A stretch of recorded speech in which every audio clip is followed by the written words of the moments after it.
sistemas energéticos inclusive, y hay muchas discusiones o muchas mesas de discusión a nivel global, unas con más relevancia que otras, con menos capacidad de incidencia unas que otras, y tiene que ver con la forma en la que estamos proyectando el futuro.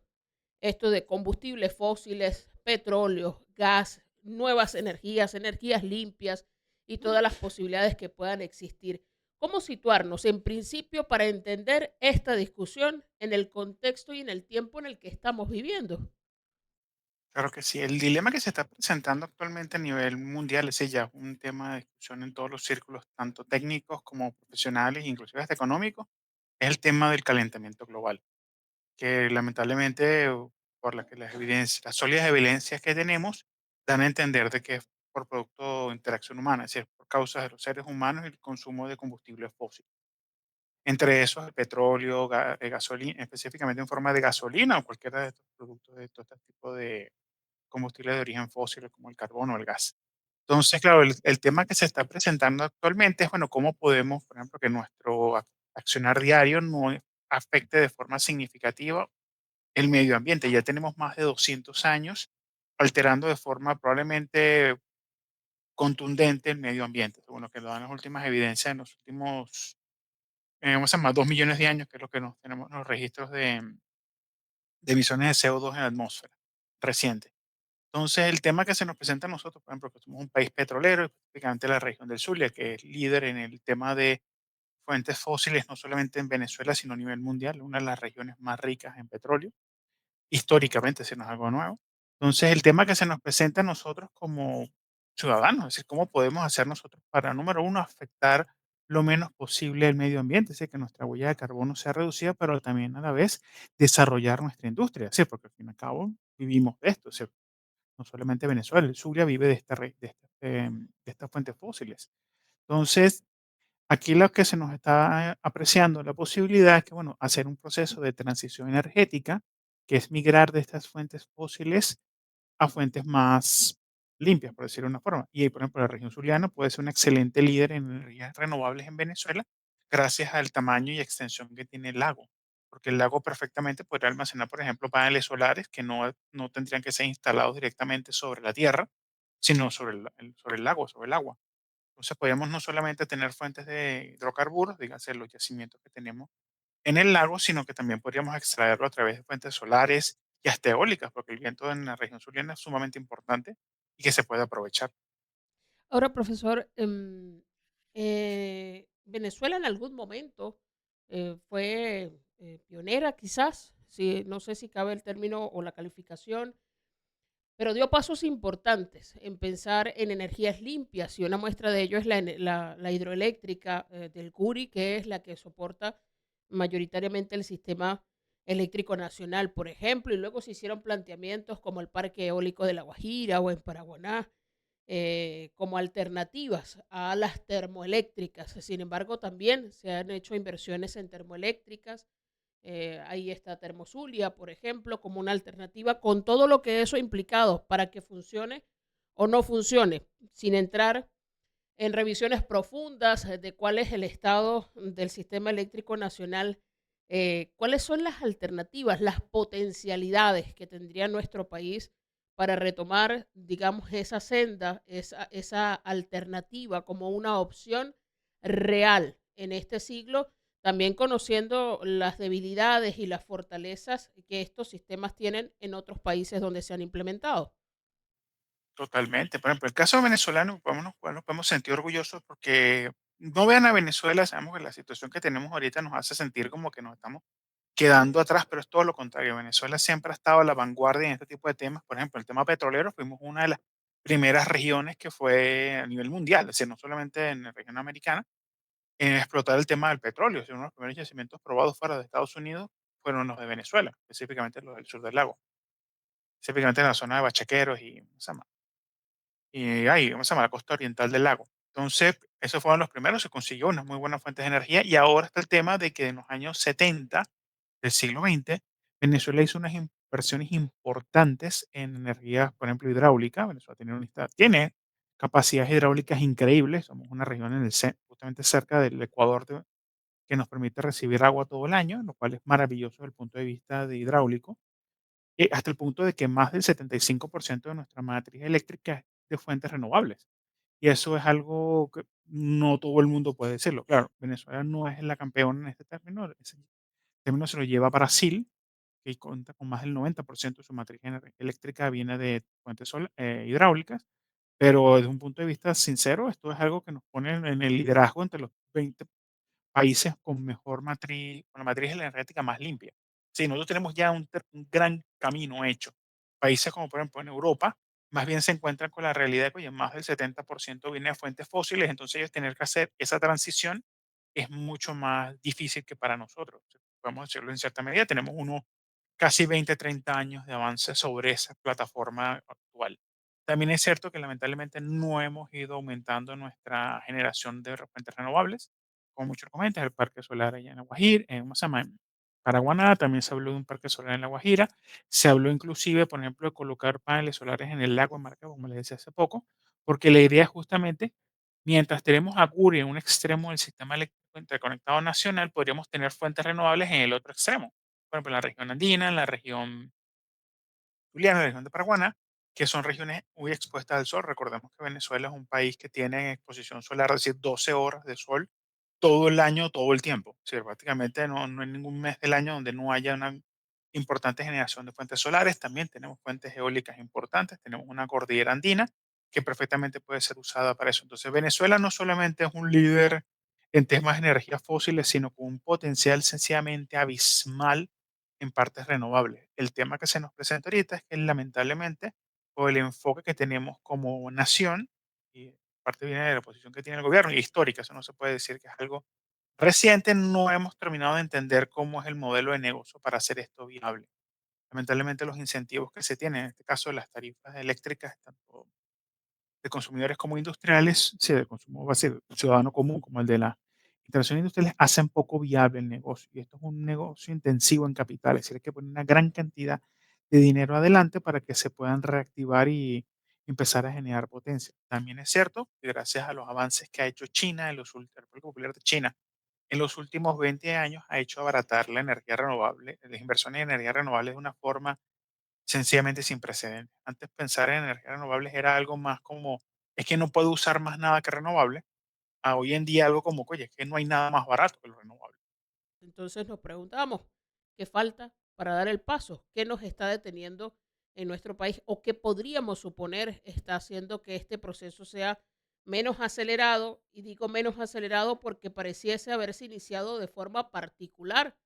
Hay quienes hemos instalado sistemas fotovoltaicos, pero son inversiones privadas, no hay una proyección como política de Estado que nos diera pistas de que estamos caminando hacia allá de forma masiva.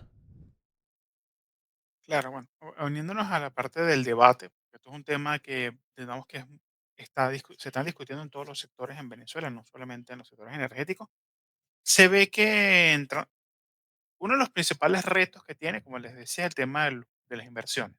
Son inversiones importantes.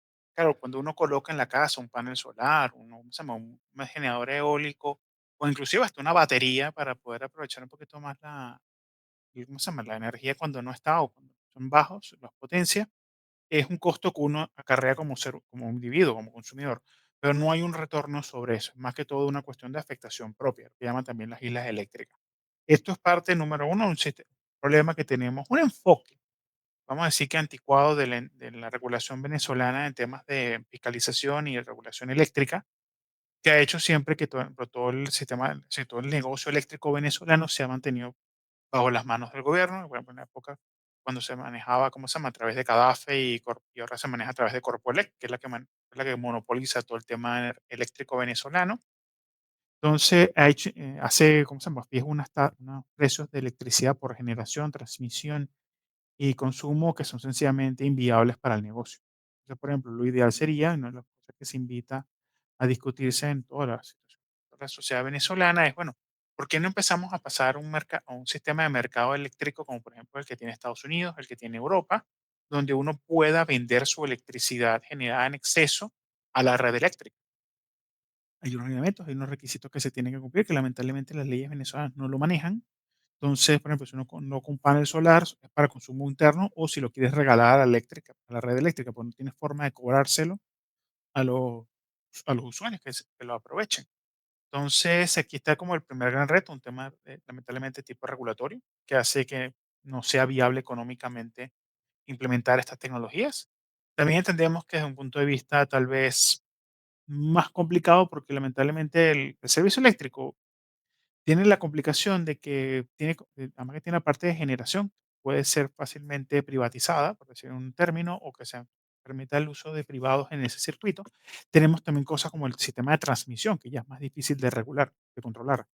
Entonces, típicamente se manejan a través de alianzas público-privadas que permiten tanto la participación como el gobierno en empresas mixtas que permitan garantizar primero el servicio, otra la viabilidad económica y por supuesto el usuario, que vamos a ser sinceros, dada la situación económica venezolana, ponernos precios internacionales de energía eléctrica es prácticamente imposible. Entonces, el tema que se es como un proceso para ir poco a poco, de forma progresiva, y quitando todos los subsidios que se le ha hecho al consumo de energía eléctrica. Recordemos que en Venezuela los incentivos tienden típicamente a ser hacia la demanda, no hacia la oferta. Es decir, no es instalar más plantas eléctricas, no es instalar más redes eléctricas, sino más bien que la gente le sea más económico usarla. Lo cual es bueno para el bolsillo del venezolano promedio, pero también paga el precio de que lamentablemente hace poco viable el negocio. Por eso que se dice que los incentivos a la demanda nunca al final son rentables ni sostenibles en el tiempo. También se le conoce de una forma bastante triste como que es algo como que es pan para hoy y hambre para mañana. Ahora, profesor, cuando hablamos de energía, no solamente estamos hablando de generación eléctrica para las industrias, para los hogares estrictamente, sino que aquí otro sector que entra de manera casi directa es el del transporte, el combustible que se utiliza para movilizar los distintos tipos de transporte. Y en Venezuela hubo en algún momento un debate entre esto de gasolina, luego con plomo, sin plomo, luego gas natural, y cuál era mejor o peor mientras el mundo va avanzando y aunque ya en Venezuela tenemos algunos carros eléctricos, pues vemos que esta evolución va a otra velocidad en nuestro país, donde lo principal es un parque automotor envejecido que sigue dependiendo directamente de combustibles fósiles, mientras que las alternativas a esto que, bueno, los debates en el mundo son si se pueden manejar solos o no, si son más convenientes o menos inconvenientes, mientras nosotros vamos lidiando con nuestras propias características. En estas direcciones que va tomando el mundo, ¿cuáles pueden ser las alternativas de aquí a 10, 20 años que podremos ver sean las que más sobresalgan, sobre todo pensando en que nosotros hoy no producimos estos sistemas de transporte y si la tendencia en el resto del mundo donde se fabrican cambia, pues nos va a impactar directamente. Totalmente. Bueno, uno de los temas por el cual me enfoqué más que todo en la parte eléctrica al principio, pues, justamente es por el tema del transporte eléctrico. Si recordemos que actualmente en Venezuela el 70% del consumo de energía completa, tanto electricidad como fósil, viene por el sector transporte. No solamente vehicular, sino también camiones, automóviles y aviones y motocicletas. Entonces, viendo ese tamaño de ese monstruo, evidentemente hacer un proceso de electrificación venezolano es bastante complejo, dado el problema que estamos comentando de la falta de infraestructura.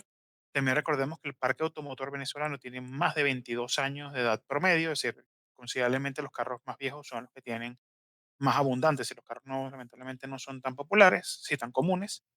También es cierto lo que estás comentando, que es que en China, que es el país que ahorita es el líder en temas de vehículos eléctricos, está produciendo una razón de producción de vehículos impresionante. Para darles un ejemplo, bueno, seguramente no conocen bien el sector, se acordarán que hace probablemente unos 20 años el principal fabricante de automóviles eran los japoneses y asiáticos, específicamente los japoneses, seguidos por los norteamericanos y después los europeos.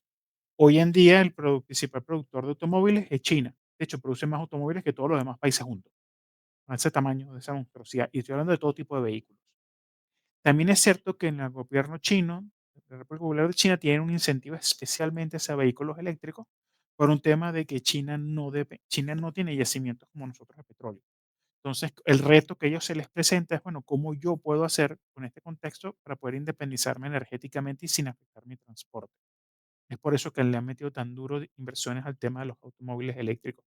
Venezuela, irónicamente, como un buen país en vía, no solamente porque es un país en vías de desarrollo, sino como un país con fuentes de energías fósiles abundantes, uno de los temas que se ha hablado a nivel internacional es que países como nosotros somos los que más tiempo vamos a tardar en hacer ese proceso de electrificación del transporte. Vamos en esa dirección. Ojo, pero lamentablemente somos uno de los que más vamos a ir atrasados.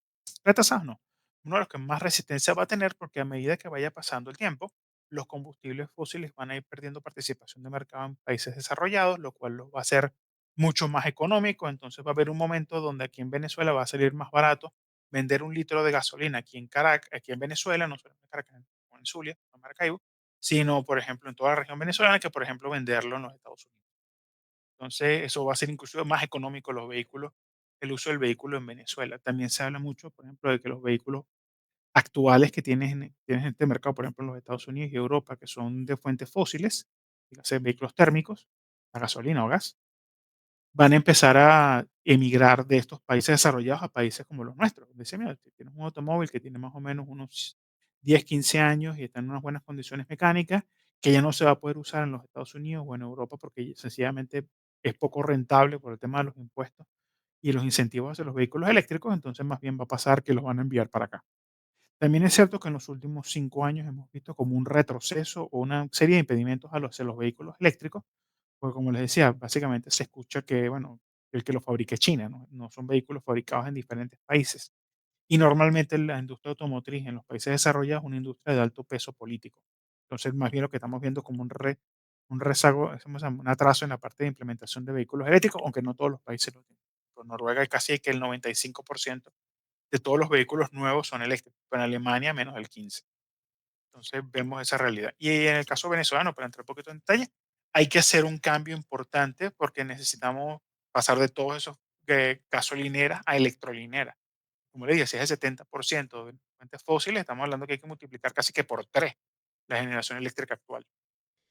Claro, pero y yo pienso en este momento, en esta Venezuela nuestra, en la que no sabemos en qué momento pueda ser diferente el contexto, que depende absolutamente de la importación para tener disponibilidad de vehículos y que con las características económicas, con las restricciones que tenemos, pues no sé si luego vamos a tener suficiente disposición de repuestos para mantener un parque automotor cuando el negocio en otros países sean los vehículos eléctricos. Eso puede entrar como un elemento de debate que nos obligue eh, inevitablemente a pensar en hacer la transición hacia este tipo de transporte si es la tendencia del mundo. Cuando hablamos de la posibilidad y la necesidad de hacer transiciones en este campo, uno de los elementos que animan principalmente, que motivan principalmente estos debates tienen que ver con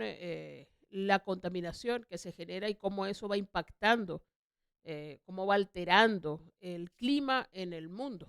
Y bueno, las consecuencias las estamos viendo en todas partes. Nadie va a poder escaparse de eso. No podemos escaparnos de esto porque vivimos en el mismo planeta.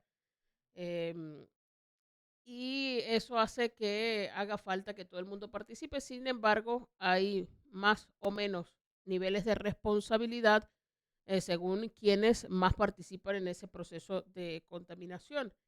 En Venezuela, ¿qué tan cerca o qué tan lejos estamos de esta construcción de modelos y de alternativas respecto a lo que está discutiendo el resto del planeta?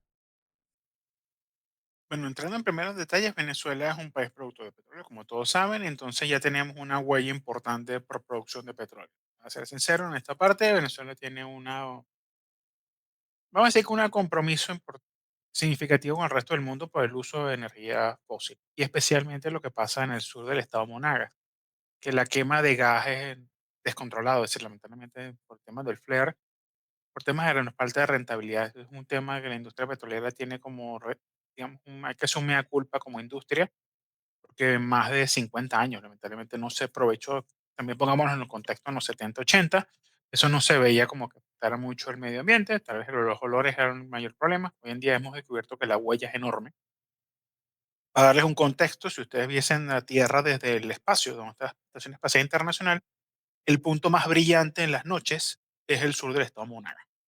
Entonces, para que vean que el tema de contaminación es grave en Venezuela, por falta de inversión, por falta también de enfoque histórico. No podemos decir que es algo contemporáneo, es algo lamentablemente que tiene su tiempo de operación. Se trató de hacer en la medida de lo posible las inversiones necesarias para aprovecharlo, pero son grandes y enormes y estas sí son específicamente significativas. Entonces, en esa parte está ese rezago que nosotros como sociedad y como país tenemos con el resto del mundo. Pero también tenemos otra cosa a nuestro favor, el clima nos ayuda de una forma increíble. Entonces, por ejemplo, como les decía, hasta aquí tenemos 12 meses al año sin necesidad de tener, por ejemplo, temas de calefacción. Más bien todo lo contrario, más bien no tenemos un problema de refrigeración. ¿Cómo hacemos para poder estar con unos climas más cómodos? También tiene mucho que ver con la forma en cómo hemos diseñado nuestras ciudades. Muchas tienen demasiado concreto.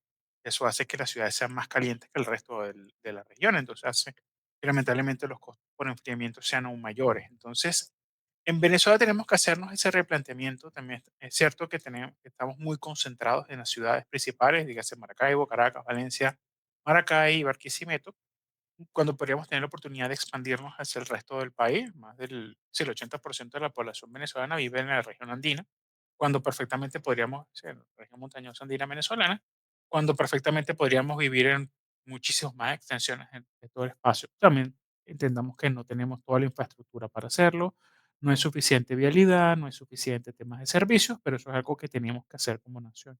La cosa buena es que tenemos experiencia, primero como país, de qué fue las cosas que funcionaron y cuáles fueron las que no funcionaron. También tenemos experiencias de otros países emergentes, por ejemplo, Estados Unidos, Asia, cómo fue su proceso de, ¿cómo se llama?, de expansión y cómo han hecho para explotar áreas, ¿cómo se llama? No voy a decir abandonadas, pero no aprovechadas, que eso es una cosa que se puede aprovechar en Venezuela. Con respecto al tema de la economía circular, en Venezuela, dada la situación y la crisis que hemos tenido, antes éramos un país, vamos a ser sinceros, está barato, dame dos, era más barato comprar algo nuevo y botar lo viejo. Ya hemos como que culturalmente aceptado que a veces las cosas pueden durar un poco más de tiempo. Ya la reparación de cuestiones, aunque los daños sean relativamente menores, que antes simplemente se botaban a la basura, hemos ido progresivamente entendiendo de que hay que recuperar muchas cosas. El reciclaje ya se ha convertido en parte de la sociedad venezolana, por lo menos desde el punto de vista, vamos a ver, la mayoría de los desechos. También es cierto, como el resto del mundo va en una dirección, nosotros vamos en cierta medida acompañándonos un poco y cada vez menos se utilizan productos que no sean reciclables. Aunque aquí voy a hacer un mea culpa porque la industria de plástico es famosa porque muchísimos de sus productos son reciclables o tienen posibilidad de ser reciclados, pero lamentablemente la vasta mayoría no lo son. Aquí en Venezuela, gracias a Dios, todavía la penetración de plástico no es tan intensa como en los países desarrollados, pero eso es un mea culpa que es importante. Finalmente, nos quedan escasamente 2 minutos. Se ha discutido en Venezuela, hay referencias, hay planteamientos de límites de tiempo para tomar decisión. Es decir, estamos ante la posibilidad de tener un umbral que nos apure y ya no sea una opción, sino que sea una necesidad de emergencia, hacer la transición. Bueno, con respecto a la emergencia, podemos decir que ya estamos en ella, que ya el tiempo no da para. Entonces ya tenemos que montarnos sobre este tren. Cada día que pasamos se hace más probable la irreversibilidad del cambio climático. También es cierto que no todos los países se ven afectados de la misma forma. Lamentablemente Venezuela es uno de los más afectados por temas de desertificación. Estas lluvias intensas que hemos tenido en los últimos semanas es un ejemplo de cómo nos está afectando. Entonces hay que montarse ya en los temas, hay que hacerlo, ya estamos atrasados. Lamentablemente. No es que, no, que dentro de 5 años no tomamos las decisiones, no es que debimos haberlas tomado hace 10, entre 5 y 10 años. Entonces estamos en tiempo comprado. Entonces, mi invitación a todos los oyentes y a todo el mundo, específicamente a los decisores y tomadores de decisiones en Venezuela, que ya es necesario de una vez por todas sincerarse y el día es hoy.